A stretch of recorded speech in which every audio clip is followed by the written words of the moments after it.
Good evening, everyone. Once again, we are now live at YouTube as well. So the floor is yours. Over to you, Tania. Thank you. Hello, everyone. I would like to thank Bridges of Peace, Gefyres Irinis, for this event.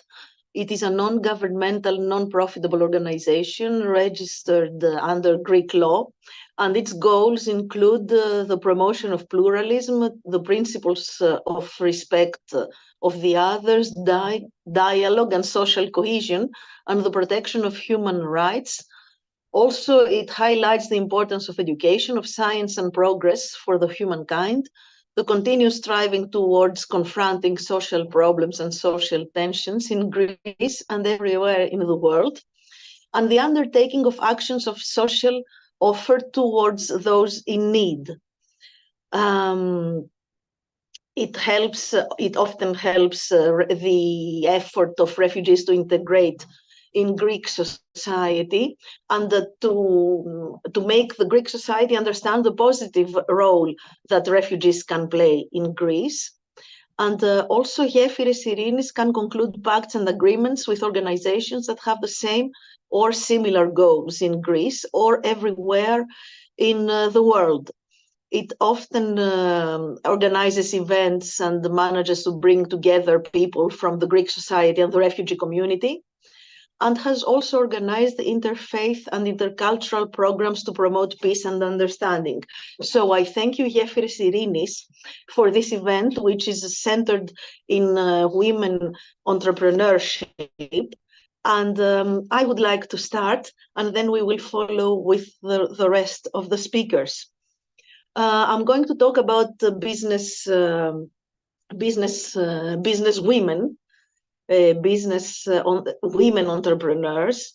They make about 4 out of every 10 businesses worldwide. A little more than 4 out of 10 businesses worldwide are owned by women. And most of them are owned by women who are between 40 and 60 years old, in this age bracket. In the EU, more specifically, although women are 52% of the population, they only have about 3 out of 10 businesses. They only own 3 about 3 out of 10 businesses. In the US, they own about 4 out of 10 businesses, and about half of all startups are founded by women. This changed during the pandemic. During the pandemic and the lockdowns, there were women found the opportunity to change their lives and found a business instead of being employed for somebody else. But although about 4 out of 10 businesses are owned by women, and about half of the startups are owned by women, by business women, only 1.9%, which is less than 2% of venture capital funding, is directed to women businesses.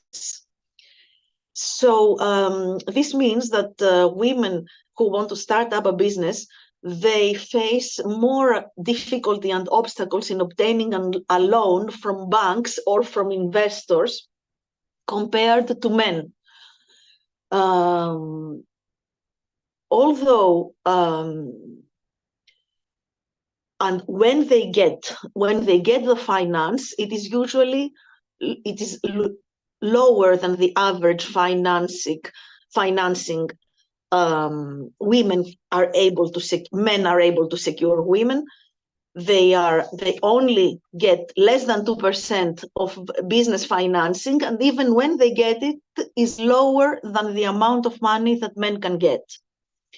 So in countries with less income, the proportion of business women is even lower than in Western countries.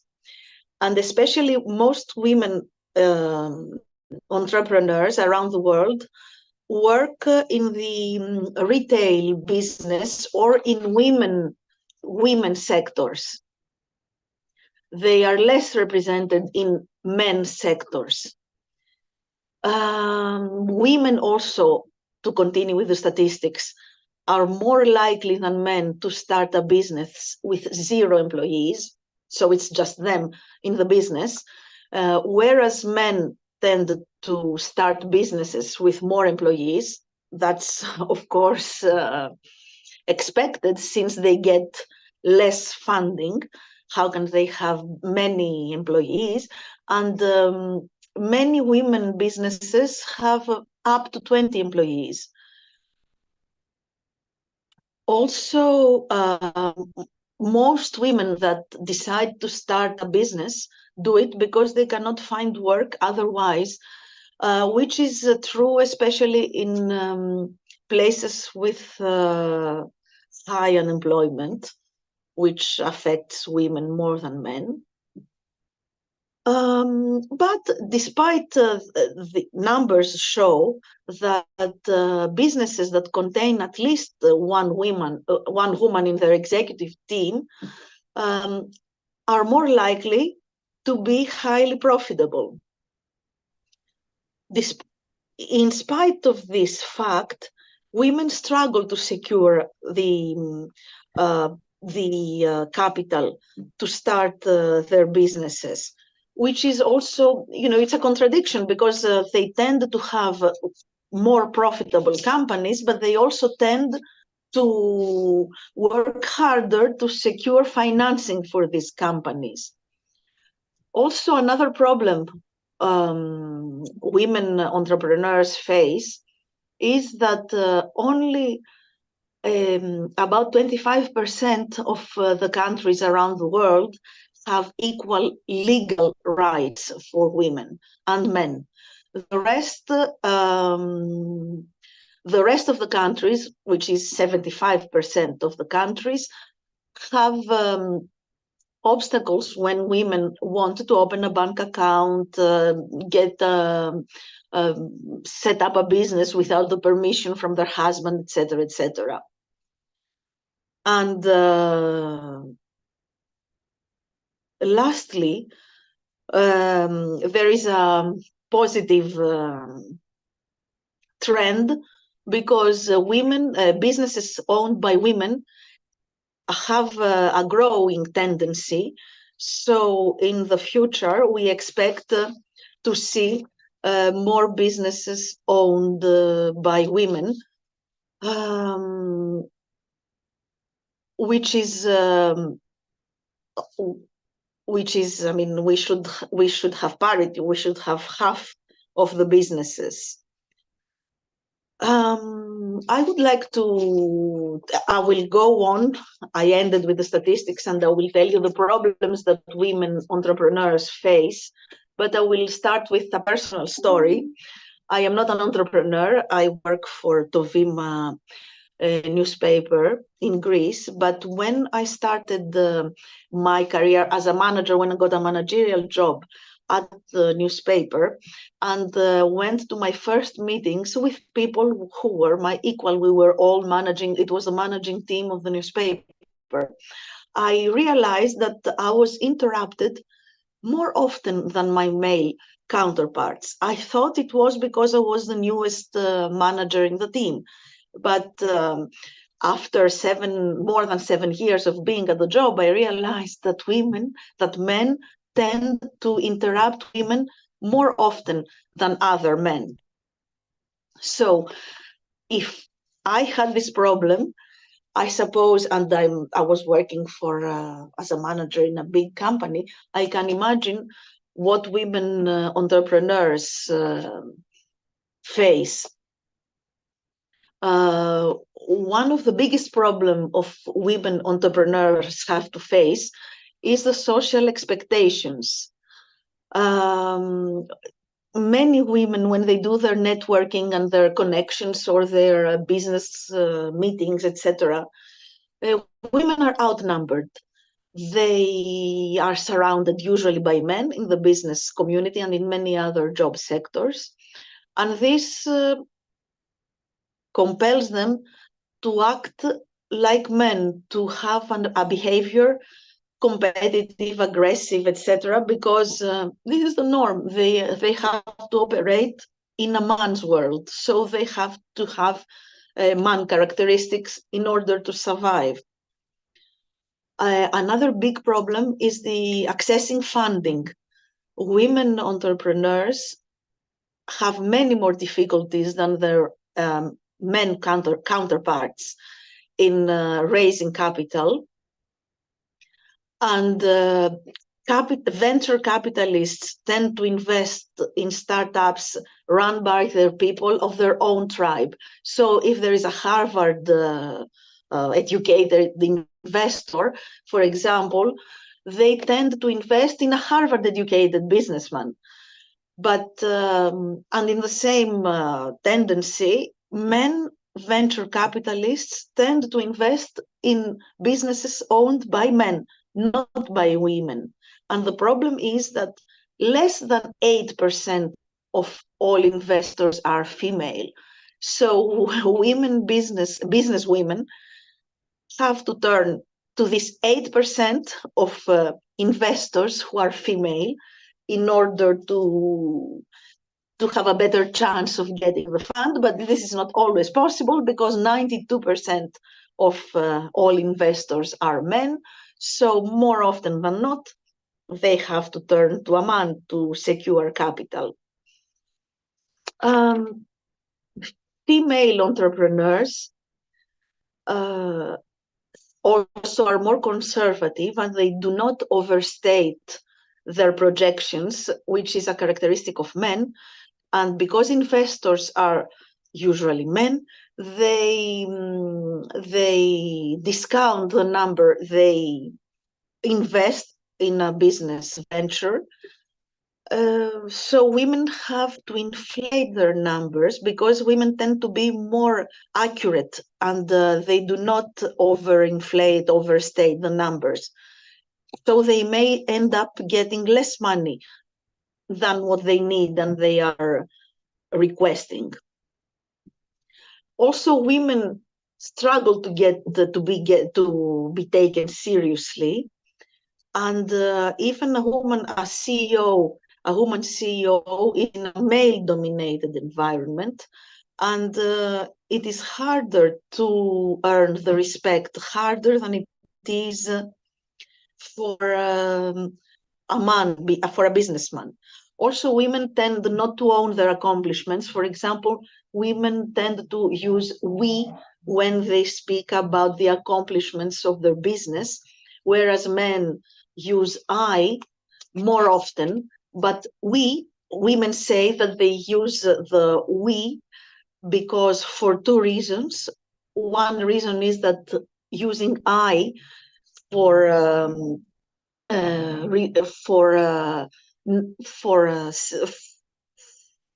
stating their achievements looks like bragging, but the other reason is more tricky.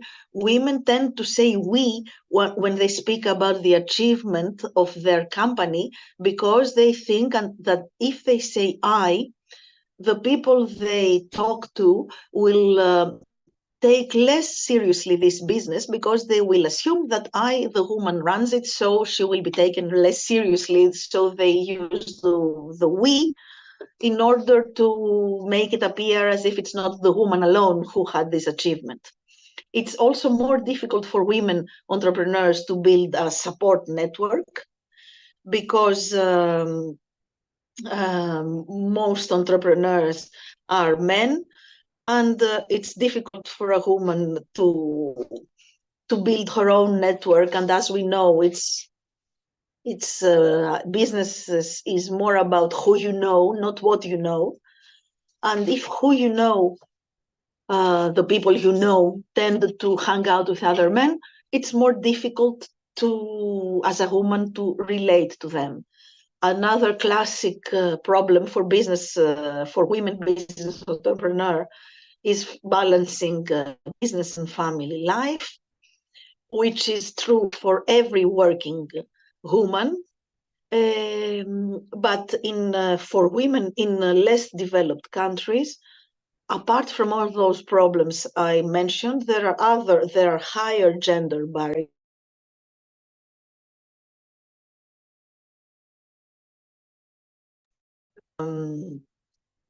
Access to technology, resources, machines, etc.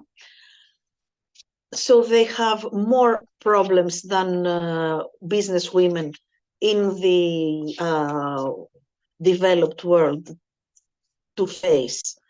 And all this is despite the fact that women tend to be better better in businesses because women are better in multitasking. They are better networkers, and they are very detail-oriented, which are all those attributes that can grow a business more successfully. But still, they face more problems than men, and they are expected to juggle both their business and their family.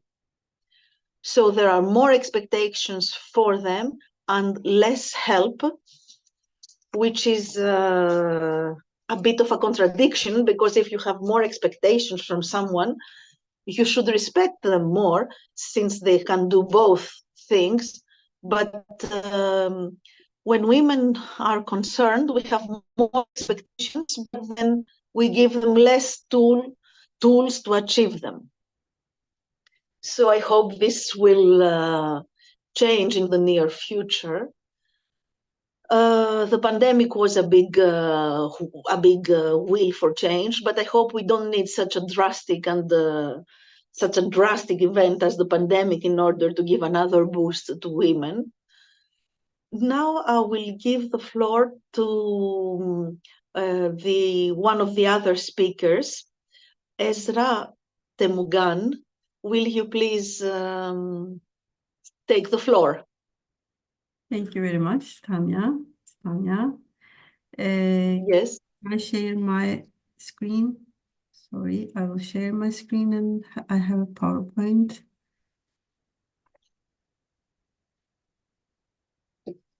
I will start. Today we have the topic of empowerment of women socio-economically. And in my part, I'll talk about improving girls' access to quality education. That's the key, one of the key points that you mentioned. And I will start with a warm-up. To warm up, I have 3 questions. What are the problems women faced because of the weak socioeconomic position? I think we have too many problems. If women have a weak socioeconomic position, violence against women increase, and slave labor of women workers increase, and early marriage or pregnancy, a life without desires, hopes, and freedom for women increase. And why should we fight against this problem? And what if women became socioeconomically empowered all over the world? Because of that issue, I have signed fighting for the socioeconomic development of women is not only a problem for feminists, but also for human rights defenders. That's the problem of that will be the also the issue of human rights defenders. And every woman has a potential. Every human being has a potential, and also woman has a potential. And if she can reveal her potential, she can be an economic hope for her country, for her family, for the women of her country, and for the future and well-being of the world. And what are the obstacles against that issue? There are so many barriers that women need to overcome socioeconomically and gain empowerment. However, the biggest obstacle is the barriers to girls' education. And I want to mention some reasons why girls cannot continue schooling. One of the reasons is access to education. despite progress in recent decades, millions of girls worldwide still lack access to education. And according to UNESCO, approximately 132 million girls between the ages of 6 and 18 are out of school globally. And that's also a problem of security and cannot have access near their home. And the second one is gender disparities. Gender disparities in education in some, particularly in certain regions, persist. Sub-Saharan African has the highest rates of out-of-school girls, followed by South Asia. And some barriers to education are various factors contribute to girls being out of school, including poverty, child marriages, cultural norms, and lack of infrastructure, such as schools being located far from their homes, and also gender-based violence are the barriers to education. And also we have the problem of completion rates, although even among girls who do enroll schools, completion rates can be lower compared to boys. Girls may face pressure to drop out due to household responsibilities or social expectations or economic constraints. Because of that, they maybe cannot complete their education. And in this part, I want to mention that we have two sides and we have two scenarios. In bad scenario, if the girls cannot continue their schools, what are the consequences? One is limited economic opportunities. Without continuing education, girls are often clustered to low-paying, unskilled jobs or become trapped in cycles of poverty. This limits their earning potential and carries economic inequality, hindering their abilities to support themselves and their families financially. And also the second consequence is increased vulnerability. Girls who are unable to continue their education may be a greater risk of exploitation, including child labor, trafficking, and early marriages. Lack of education leaves them more vulnerable and to manipulate and abuse, with limited resources and knowledge to protect themselves. And the other one is higher rates of child marriage and early pregnancy. And the other one is limited participation in decision-making. Education empowers girls to participate in decision-making processes at the family, community, and the social levels. Without continued education, girls may lack the confidence, skills, and knowledge to advocate their rights and contribute to positive change in their communities. And I think the crucial impact on society is intergenerational impact. When girls are unable to continue their education, the cycle of poverty and inequality continues across generations.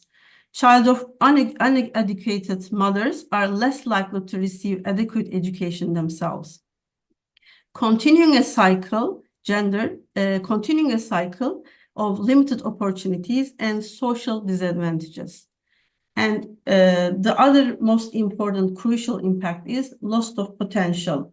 Perhaps most importantly, when girls are unable to continue their education, society loses. Society loses out on their potential contribution to economic growth, social development, and innovations. Each girl who is denied the opportunity to fulfill her potential represents a loss of talent, a loss of creativity, and a loss of perspective that could benefit us of all and all of the world. Maybe we can continue with some good news. We are also breaking the barriers of various international organizations, governments, and non-profit organizations are working to address barriers to girls' education and promote gender equality in education. Initiatives such as the Global Partnership for Education and UNESCO's Education for All movements aim to expand access to quality education for all children with a particular focus on girls. So we have also good news. And in the other scenario, the second scenario is the good scenario. If the girl access education and what are the increasing opportunities for all? The first one is economic empowerment. That's really interesting. Studies show that every additional year of schooling for girls can increase their future earning by up to 20%.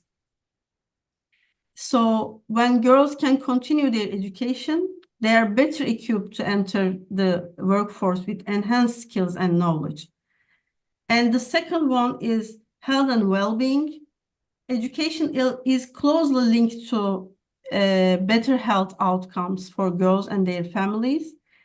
Educated girls are more likely to make informed decisions about their health and their families. And reduce child marriage and early pregnancy.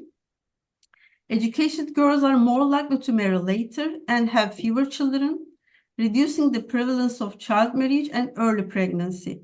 This not only benefits the girls themselves only, but also contributes to breaking the cycle of poverty and improving overall society well-being.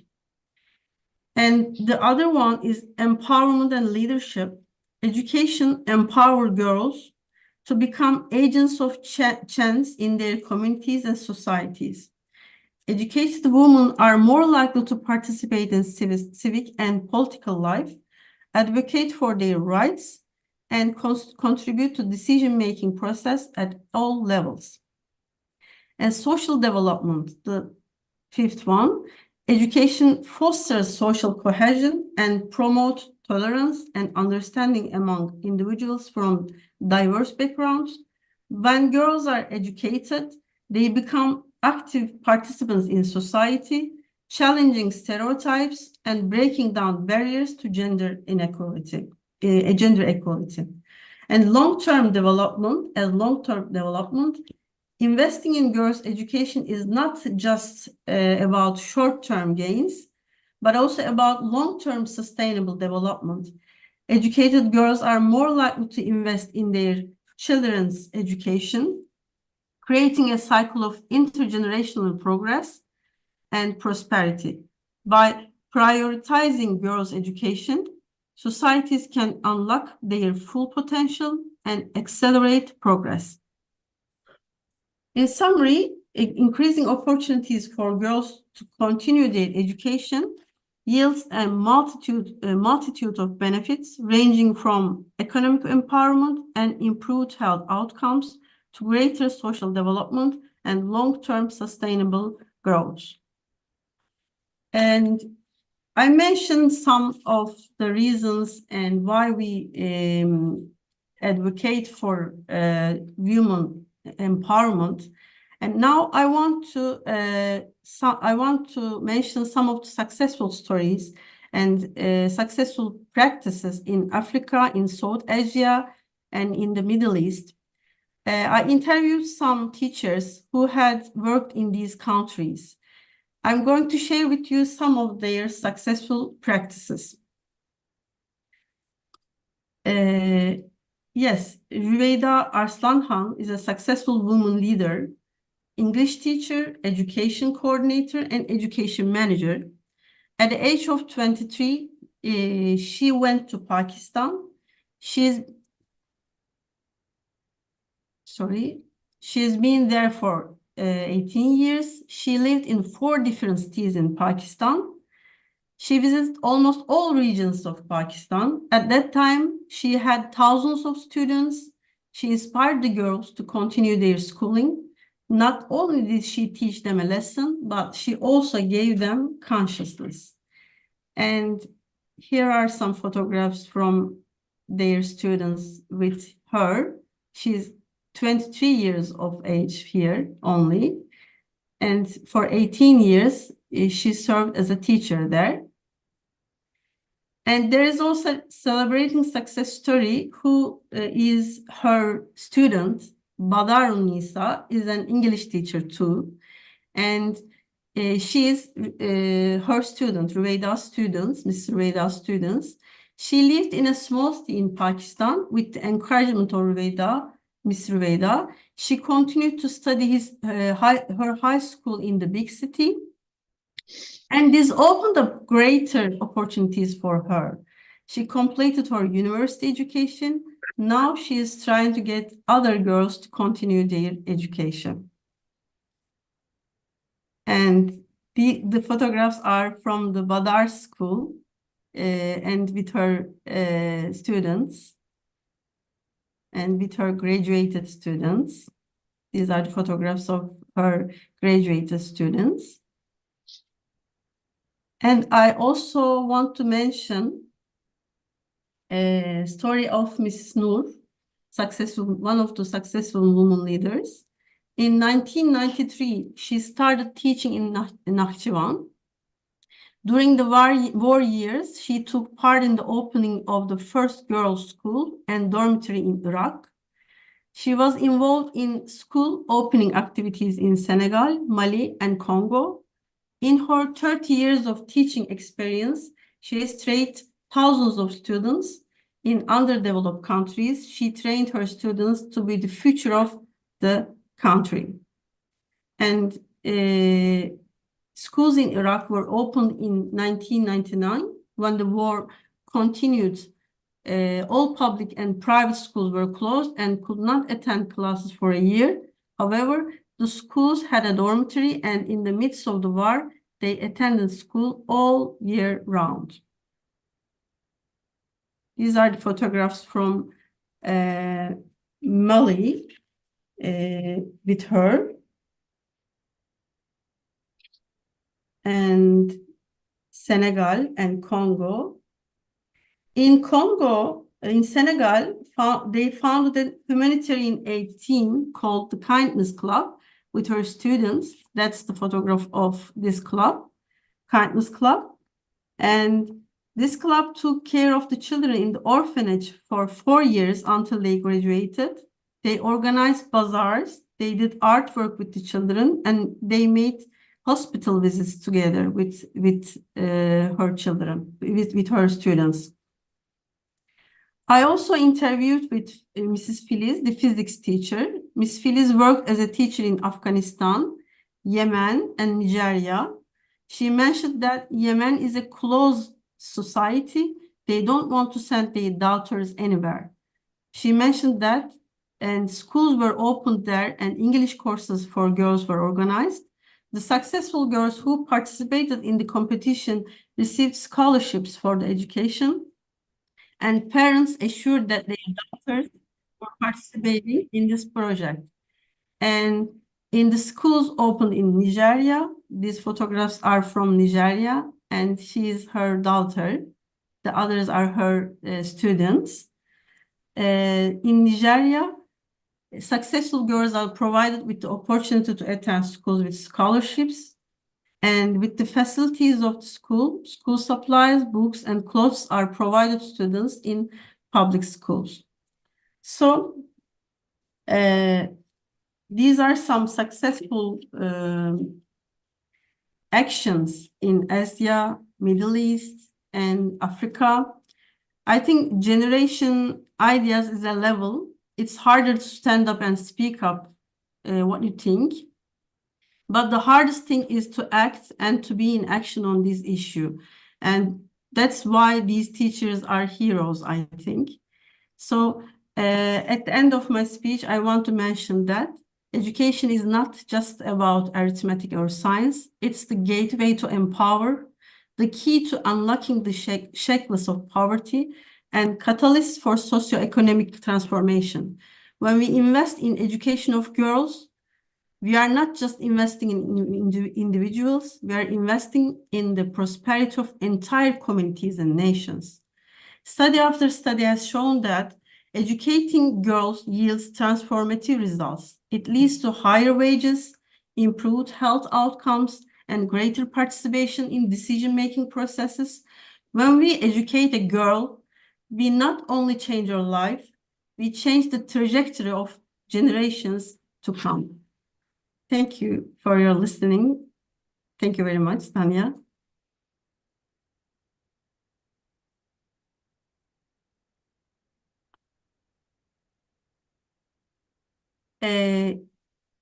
Your microphone is off now. I'm Okay. sorry. Can you hear me now?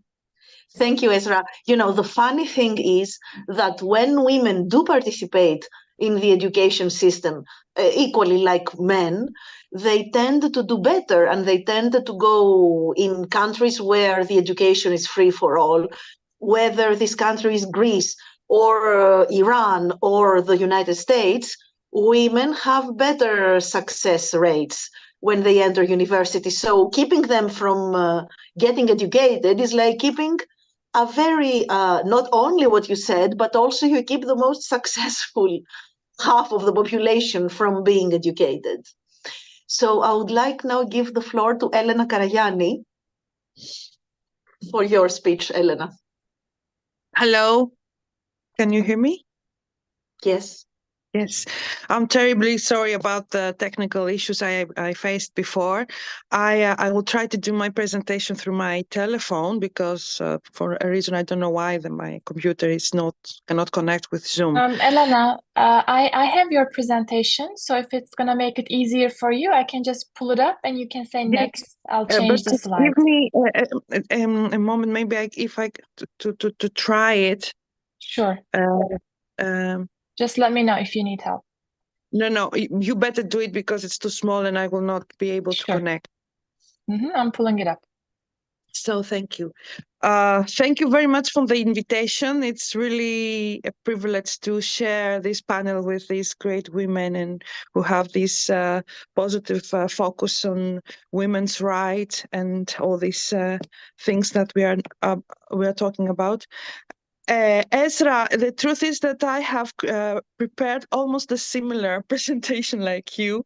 I have prepared to talk a lot about the benefits of equality education.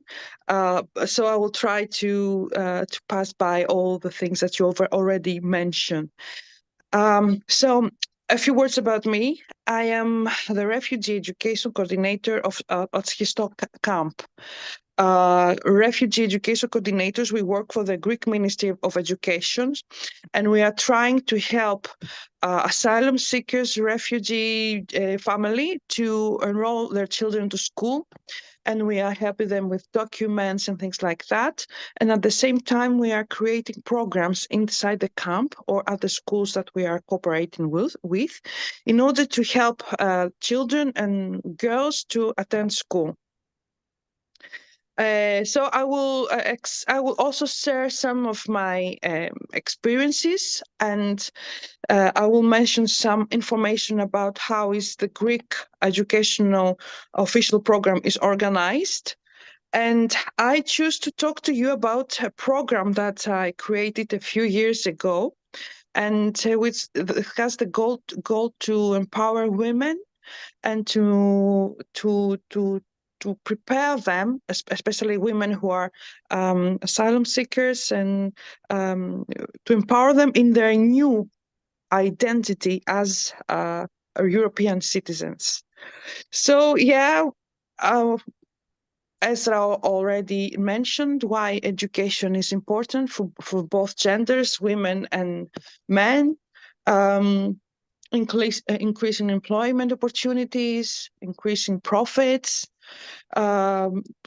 Education is giving the capacity to solve problems, and it also has benefits not only to the person that is receiving the education, but it also strengthens the economy, the community, and it also reduces the chances to violence. Educated communities and nations have less chances of violence. Also, the community is more connected if they have a good educational program. people are having more digital possibilities to understand and to use digital connection, opportunities, and all these great things that Esra mentioned. In the next slide, why is education important for girls? Again, Esra mentioned all these very important issues, the tackling of poverty, the education improves the prospects of an entire community, 50% lower infant mortality. Women who are having an education are investing more to their family, their income to their family than men. So children who have their families who have mothers who are educated have more income, and they're more happy children. And also, a woman who is well educated has more opportunities to be an active citizen. And also, new researchers have proved that in the terms of the climate change, educating girls is the 6th most effective action against climate change.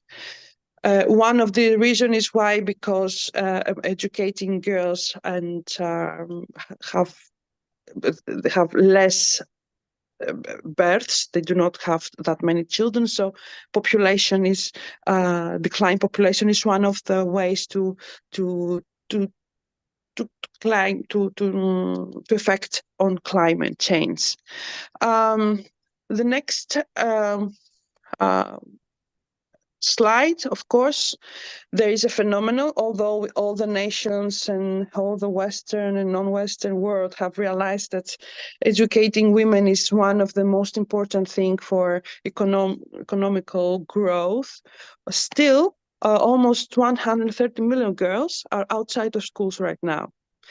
Of course, many reasons, Esra mentioned most of them, and I will focus on the war conflict affected countries and the girls that they are having the experience of a war or violence in their society.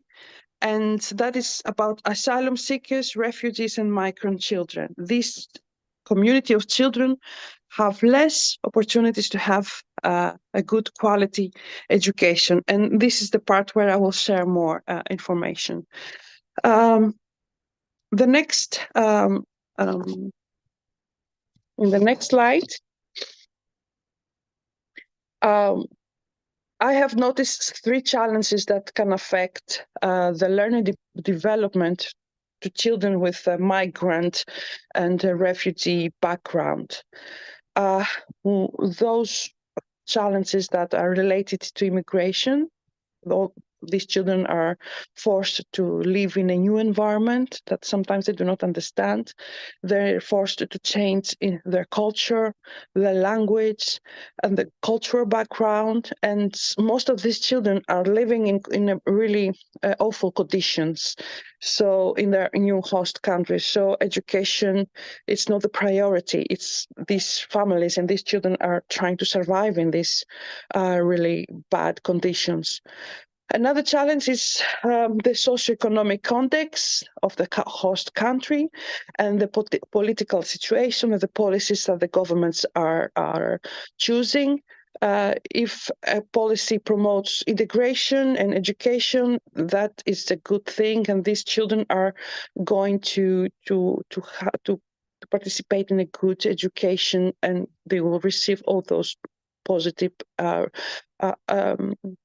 things from the education.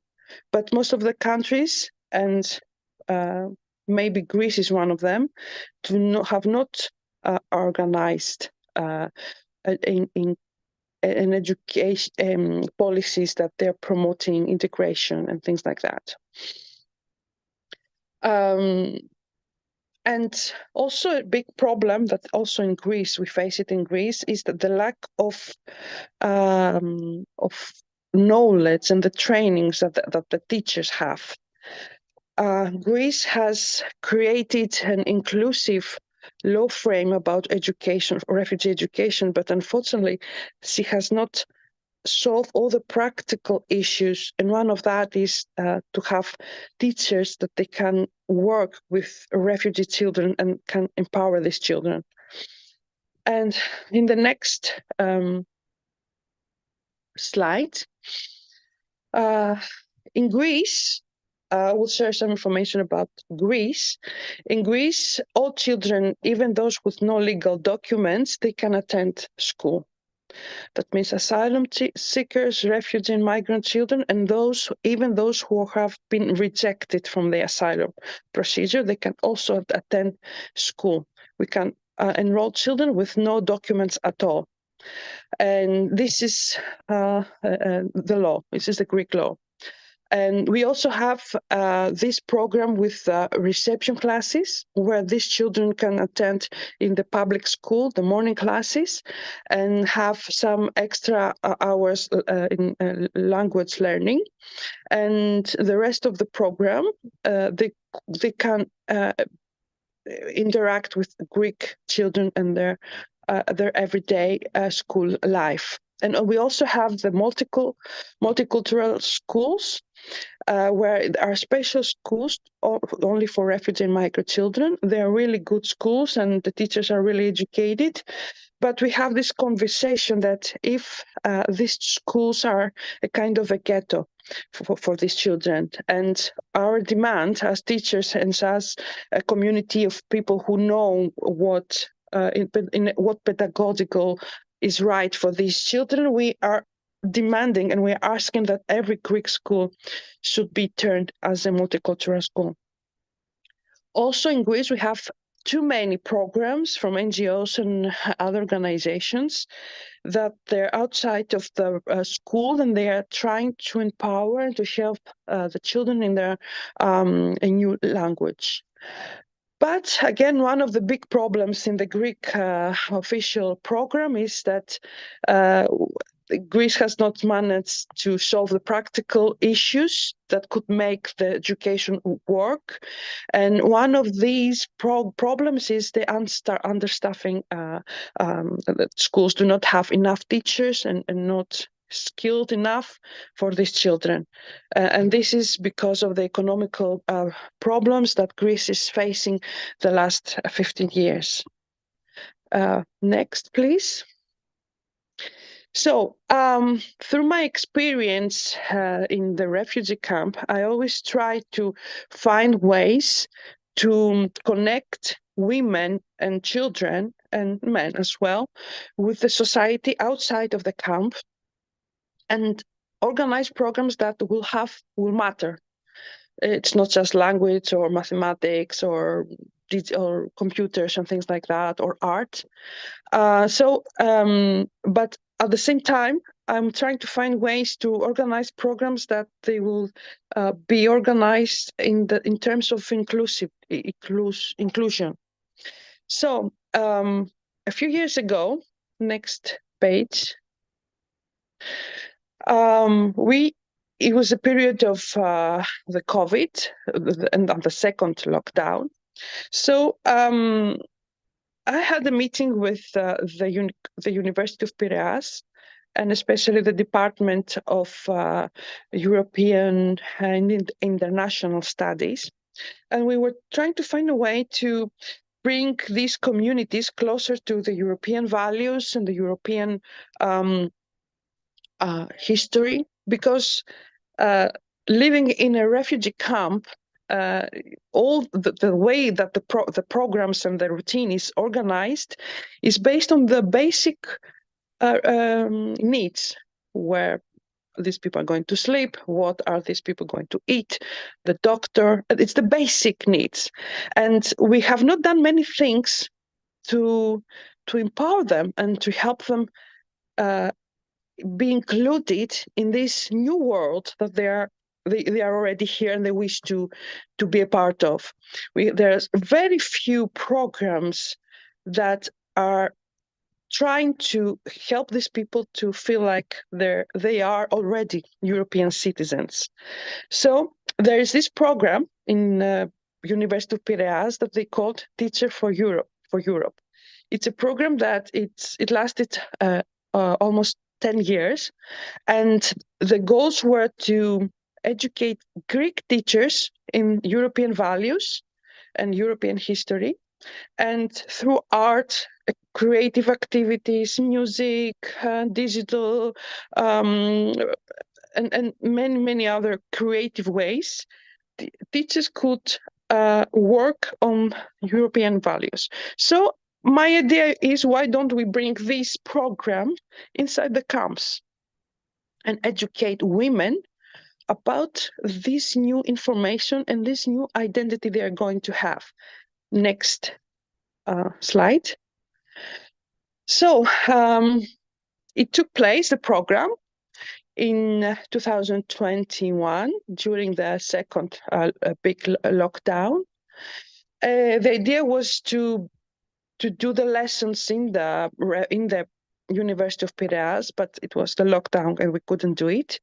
But we managed to do online meetings with a group of professors and students, so that women interacted through the Zoom meetings with these people. The participants were 28 women from Afghanistan and Iran, and they were from the age of 13 to 60 years old. The lessons were done in English and Farsi language, and we had the help of the interpreter. Next. Every program that deals with empowerment needs to be co-designed. First, a program that needs to respect the needs of the participants. So in order to understand what exactly the women would like to learn and in what way, we did small interviews with these women, and we asked them what do they feel and what they would love to learn. Next. So then in the next phase of the program, we created the students of the university prepared some cards for each member country with the basic information about the history of the country, the refugee migrant policies, the economical status, some fun facts, the typical food, the typical music, culture, customs, and everything like that.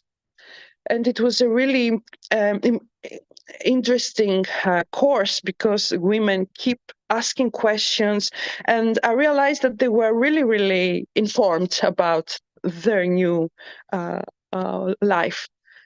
Next.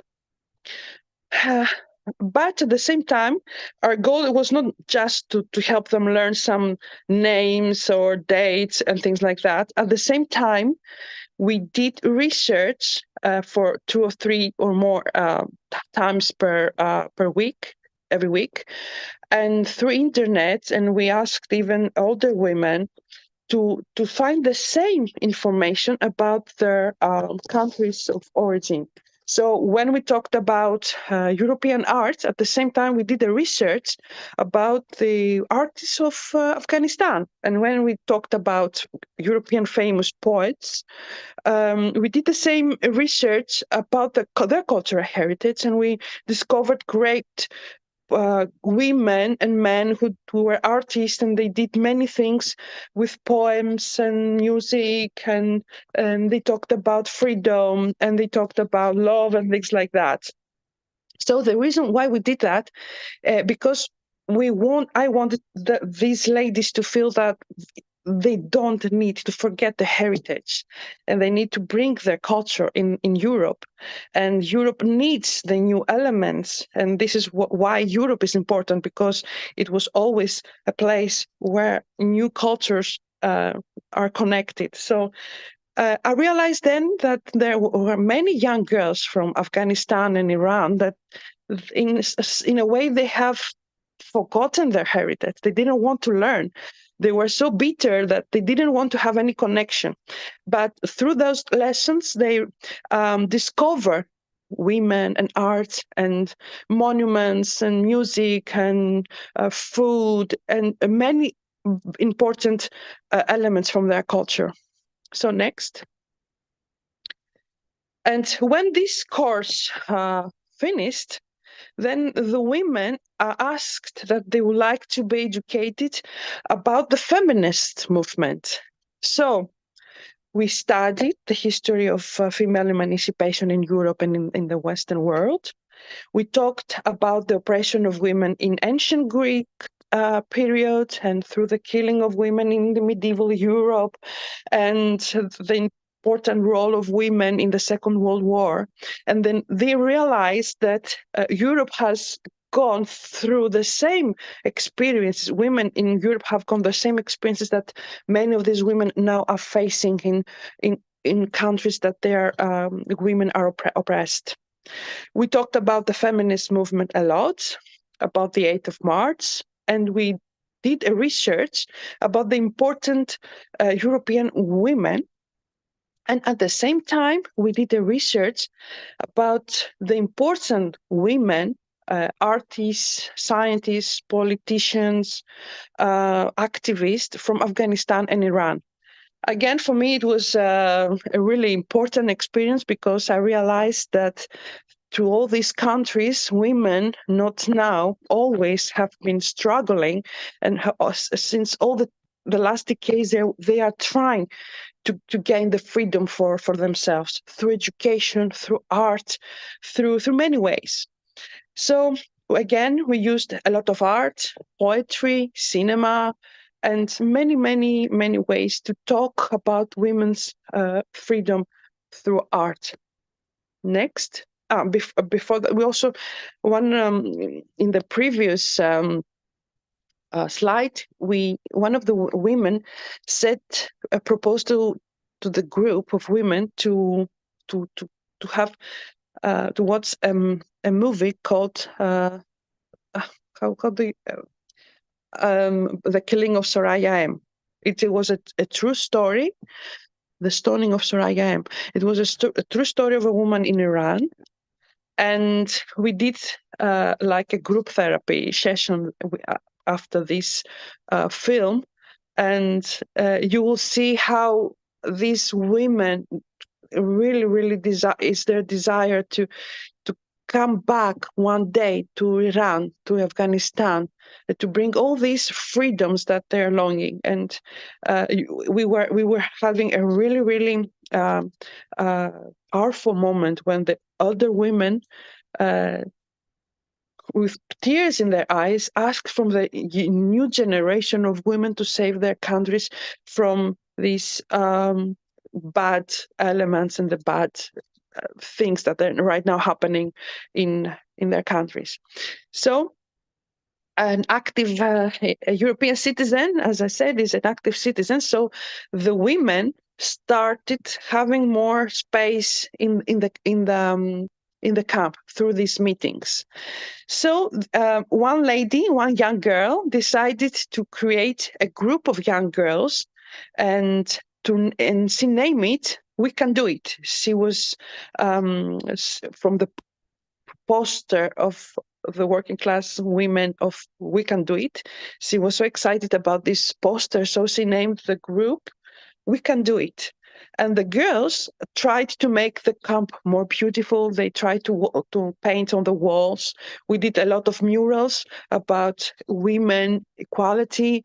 And we also did 2 walls of kindness. If you know the walls of kindness, it's an Iranian custom.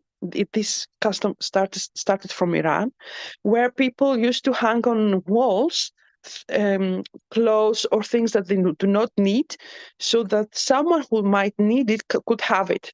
So these ladies start making walls of kindness in the camp, so they try to help people who are in need.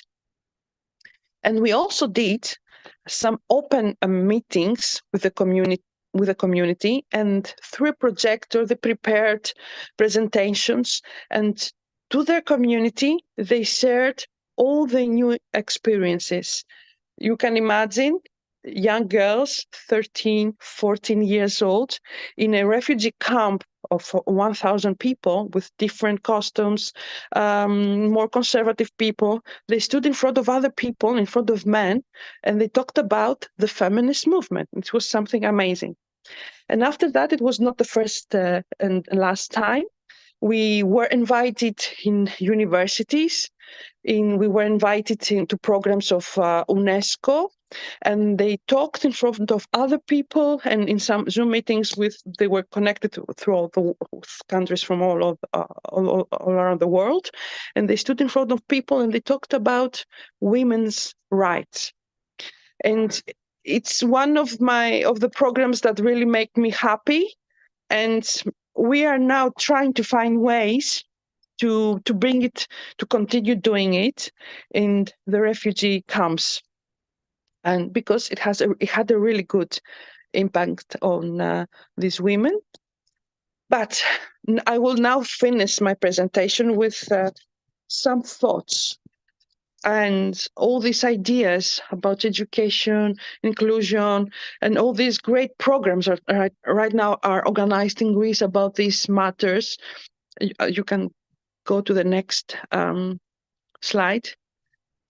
But I was wondering, since the policies in Greece and in Europe are changing, and from a Europe that has these great ideas about freedom, about art, creativity, and this is the roots to Europe, we are now facing that this has started to change. And from an open to ideas and freedoms Europe, we are now facing a Europe that looks more like a fortress, and a Europe that treats these people and these women like potential terrorists or murderers. And I would like to close my presentation with some questions. And I wonder, can a child who attends a very open, inclusive school, and can this child continue to develop in a cognitive and intellectually in a healthy way when he or she will have to return to a refugee camp and to be more institutionalized and to continue to live in conditions that look like prisons? Does this child will have an effect of the education? And all these women that we are now trying to empower through all these programs, UNICEF, UNESCO, UN, they have so many good ideas. But can a woman coming from an oppressive regime improve her perception of individual freedoms and women's rights in conditions that reminds her that she's living like a criminal inside the prison system? I have chosen some pictures from European refugee camps. This is not accepted. I cannot accept. And the reason why me and some others are remaining in the refugee camps is because we believe that education is the only door and window who can bring ideas and can improve the lives of these people. So it's time to talk about these things. So thank you. I don't have anything else to add. Let us move to the next lady, please. Thank you very much. Thank you, Elena. Despite all the problems that refugee children face, especially the women, we've had some examples, some positive examples, although they are exceptions, of refugee children taking the university entrance exam in Greece and doing better than Greek students, although those children learned Greek just a few years ago. They were not born in Greece. They were not even staying in Greece for many years. So I hope that we have more examples like this, and I hope that we have more refugee children taking the university entrance exams. Yeah, I So want let to me add see. that I really appreciate the way the Gefyres are working with their children, because the examples you mentioned many of these children are from Gefyres, and they are attending universities right now, and they are here in Greece for 3 or 4 years. They are speaking so good Greek, and this has to do because they're interacting with the Greek society. They didn't choose to live in those prison conditions, and this is what really helped their children to interact with the Greek society. It's a very good example, and I hope they will continue doing these great things they are doing so far. Thank you, Elena. Let me see if we have any questions at the chat.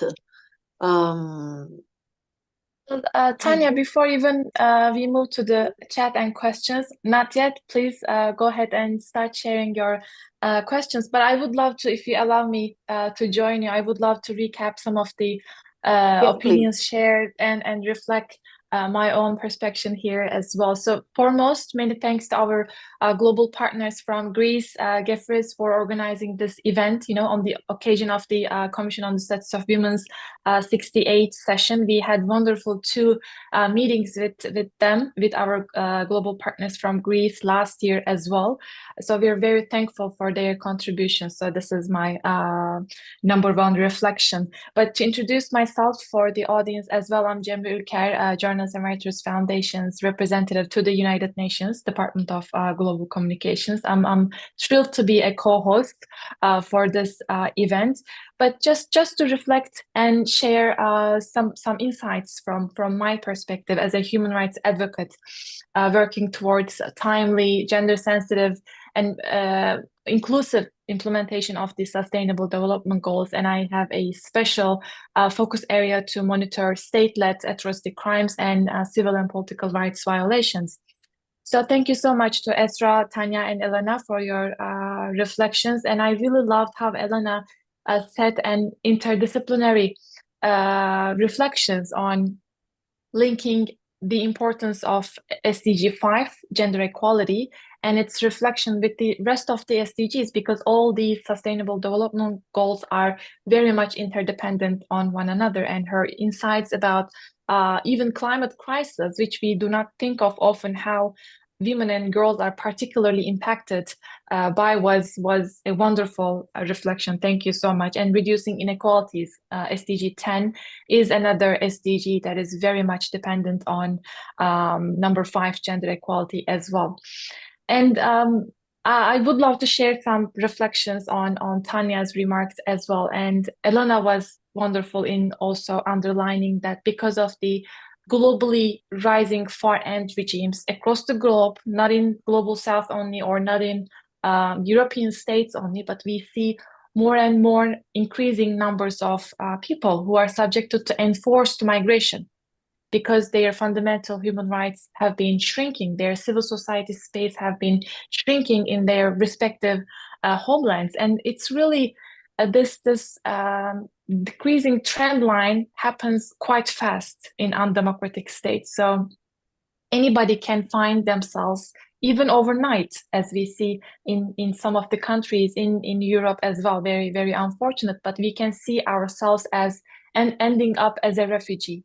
This does not really have any relations to our economic status, our social status. Dissidents are always living under threatful conditions in undemocratic states. So foremost, we must really ensure that we have this perception of refugees being valuable individuals, active citizens, as Elena many times underlined. So it's very important that they're given resources, educated about the laws and opportunities at their host communities. And Greece is doing a phenomenal job as one of the host countries with the highest number of refugees fleeing from some of the European and African states too. So that is very important. We recently on Monday at the Journalist Emeritus Foundation, we had another virtual CSW event on She-Economy, strengthening institutions and women's leadership in socio-economic development. And I'm really happy to see that our Greek experts' reflections really resonating with other states as well. We have almost discussed like 95% of these topics of discussion were held in our other event as well, where we had speakers from Australia, Netherlands, and India. So we really see that this is a global problem. And I would love to bring some reflections from the other side as well. We spoke on how it's important that language barriers are combated. And for example, loan writing applications or grant writing applications are also provided in some other languages as well, depending on the demographic statistics that we have in a given countries. Tania also mentioned that how women entrepreneurs' intentions, their business plans are double questioned when they apply to business opportunities. That was also spoken from an Indian perspective too. So there is no global endorsement on gender-sensitive financing, gender-sensitive government budgeting. So these are some of the important points that we should all be increasing our advocacy efforts on global arena as women coming from different parts of the world. And lastly, I was just looking it up, but I think this is very important that we are more knowledgeable of this. But I just checked the World Economic Forum's latest reporting on closing the gender inequality gap in economic spheres. And really fascinating, but women almost make up around 40 to 45% of total employment across non-STEM occupations. But when it comes to technological sectors or IT or any STEM-related majors or financial or professional positions, we see the numbers are drastically decreasing too. It's about 29% only that female workers are leading their work in these capacities. So the female representation in, for example, artificial intelligence, technological literacy, analyzing big data sets is progressing very, very slowly. So maybe more and more educational institutions must be set up, be more accessible to women entrepreneurs, or even the refugees as newcomers to these safe countries. They must be given technological literacy as well to take leadership positions in their self-employment or any other economic sector. So just wanted to share these brief reflections from our other events. And thank you so much again. I just wanted to break the ice, please. Any questions, comments from the audience? I'll just leave it back to Tania's moderation. Thank you. Thank you, Cemre. I don't see any questions at the chat. I don't know if somebody wants to add something. We have a couple. If you don't mind, let me read and please. You can I cannot see them in my chat, but only yes. Sure. Please. So from Hillary, how would you advise connecting with people to set up a refugee charity? She has one more question, but let's first address this, if you like, and I'll move on to read the next one. I think, Elena, you should answer this question since you're the one working with refugees. Can you please repeat because my connection was not that Sure. good? Yeah. Sure. How would you advise connecting with people to set up a refugee charity? Refugees to set their own charity, you mean, or just to receive? Or maybe civil society efforts to increase resources and financial capability for refugees as well. Hillary, please write in the chat if you would like to add any other reflections to this question. Yeah. Okay. Okay. How can you? Yeah. For whoever wants to help the refugee camp, unfortunately, it's a little bit not easy procedure, but the best way is to contact the manager or through us. For people from the Ministry of Education, we could help through that. So I don't know if I answered. She has one more actually question for you. So she says she currently lives in UK where xenophobia towards refugees is an all-time high. what lessons would you like the UK to learn regarding refugees? It's a struggle for us as well, because the last years, due to the change of the policies in Greece, we are trying to find ways to deal with this phenomenon. We work a lot with teachers, and we work a lot with families in Greek schools. We try to organize small festivals, interact with food or music and things like that. We very often bring Greek families, Greek mothers, along with refugee mothers from the same class, to just have a cup of coffee and talk.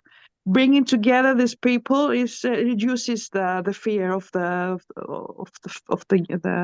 different. So yeah, schools are a good field of connecting these people, and we try to show these the families that it's people like us. And back in 2016, we faced a lot of serious problems. I don't know if you're familiar with recent Greek history. Until a few years ago, we also had a Greek Nazist party, Golden Dawn. And when the official program started in 2016, they tried to make a movement from among Greek families in order to stop the program. So it was very common back at those days. We could see these big men with black clothes outside their school yelling and threatening us. In one of my schools, they even entered in the school and they beat teachers and other parents who were helping refugees. So it is a battle, and we need to gain this battle. We will win. And through art, through music, through bringing people together, it's not going to be easy. And since now Europe is turning, it's a turning point for Europe. We need to be focused on human rights. You need to make connections, networks with people that they will talk about these humanitarian values. It's not going to be easy. Thank you, Elena. And we have one more Hillary in the room with another question to Tania. It's for me. So yes. she says, yes. If you see, please go ahead. I can't because it's in the same screen I'm using, so it's okay. No worries. I'll please. keep on. Sure. So this is for you, and you spoke about companies with women as executive are more likely to be a highly profitable. Why do you think this is? And as frustrating as it is, does the funding gap still apply when the other executives or founders are male? I will answer first the second part of the question. No, the gaps do not exist when some of the partners of the companies are male, because male inspire more confidence that the company will succeed, which is not true, because men inspire more confidence, but numbers say that that businesses headed by women have better success rates. As far as the first part of the question is concerned, let me have a problem. Can you please repeat the first part of the question? Sure. I'll read it again. You spoke about companies with women as they are more successful. Executives more likely to be, yes, highly profitable. Why do you think companies with women leadership is more profitable? Yes, I mentioned a few reasons. Women tend to be better at managing, at multitasking. So being an entrepreneur and managing a company involves multitasking most of the times. Also, women are better at networking and connecting with people. So if women are given a fair chance, they are better at building a network of people who can do business with their company. And also, I don't know if you're familiar with the example of the Icelandic, when Iceland, this small country in Northern Europe, when Iceland during the economic crisis crashed as a country, the only company that didn't crash, the only company that had seen the big global economic, you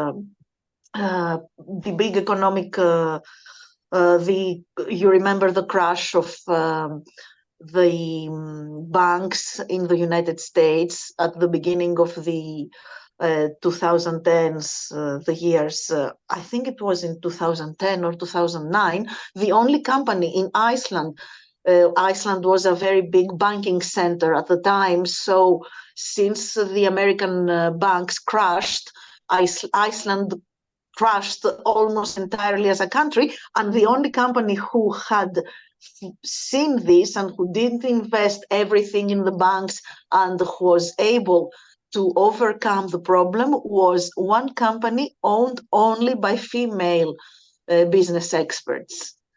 And so that was true in the whole of Iceland. I don't know if you remember with this case, after Lehman Brothers crashed, the first country to crash was Iceland. And this is true because nobody saw it coming, and the women owners of this company, owned only by women, saw it. And maybe it's because of the third explanation why women are better at business, is because they have more attention to details. Well, thank you so much for sharing that. And Hilary also, thanks as well. Great answer. She noted. Tania, I have one question for you. As a journalist, I would love to hear your reflections. Do we see enough gender sensitive media literacy in Greece to share the best practices of women entrepreneurs or women's leadership? How is media over there to represent women's leadership in all spheres, so to say, not only in economics terms, but please. Please. You know, it is a problem because there are not many women business women, there are not many women experts. So when we try to find an expert, not only in economics, but in other fields as well, in foreign policy, in every field, apart from the women, the female fields, we have a very big difficulty in finding the same number of experts who are men and women. 9 out of 10 experts are men.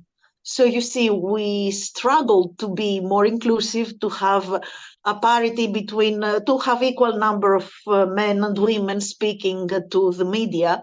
But it's very hard when we get out of the traditionally female sectors. It's almost impossible to find equal number of men and women. That was reflected in the World Economic Forum's recent reporting as well. Women are usually employed in service industries or in education sector mainly, which is terrific. If there's a great success, we would only champion for them. But we must definitely work towards foremost encouraging young women to take leadership in other sectors as well, because women can do as successful as they are in education, in foreign policy as well, given how there's a missing representation of women leaderships in politics as well. A couple of days ago, when the Commission on the Status of Women was first opened, this year's session, we heard from many of the senior leadership at UN saying that women are paying the prices at the end of the day for the policies that they are not in charge of, particularly in the conflict settings as well. So we must be on the table, present, meaningfully active, so that we can change the shift towards representation of the needs of women and girls in conflict settings or any other country-specific situation. But thank you so much for underlining the importance of missing existence of women experts. Yes, and we haven't even talked about the pay gap between men and women, not only when they are head of companies, when they are employees of companies, and even when they are journalists, even when they have top jobs, the pay gap is still exists. Eva has a question. Tania mentions that women have higher attention to detail, which makes us more effective at executing business decisions. Do you think that is due to emotional intelligence or academia? I don't know. I would say, I don't know, maybe it's a society that conditions women, that helps women or teaches women to have more to be more attentive to details. It's education also. I think it's a little bit of both, society and education. Elena, do you have any reflections on this? Why women leaders are more effective? It's because they are more focused on the needs of humans. This is another thing that women, they're more focused on relationships or emotions, so they respect the team, the community. I don't know, maybe it's one more reason. Okay. Esra, you're an entrepreneur. Anything from your side that you want to add? Academia is important, I think, but emotional intelligence is the most, I think. We have, as women, we have better emotional intelligence than men. And we can understand human being more than men. Details are in this position, I think, in emotional qualification. And if I may add, more things are expected from women. So women learn to juggle everything at a time. They juggle at least two things, home and the business at the same time. And this helps them to be better managers, better prioritizing, and also focusing on details, you have to focus on one thing. You cannot do both, be at the house and at your work at the same time, but you also have to manage both of them. Even if you're at the house, you might take a call from work, but then you do what you do at the house, and the vice versa. You are at work and you might take a call from your children. So we've learned to manage many things at the same time, and this helps. And domestic work is an unpaid job. Right? But still, it's a difficult managerial job many times. Of course. So any other rounds of questions, or I'll forward it to Tania maybe for her last reflections and closing. So I would like to thank all the speakers, Esra, Cemre, and Elena.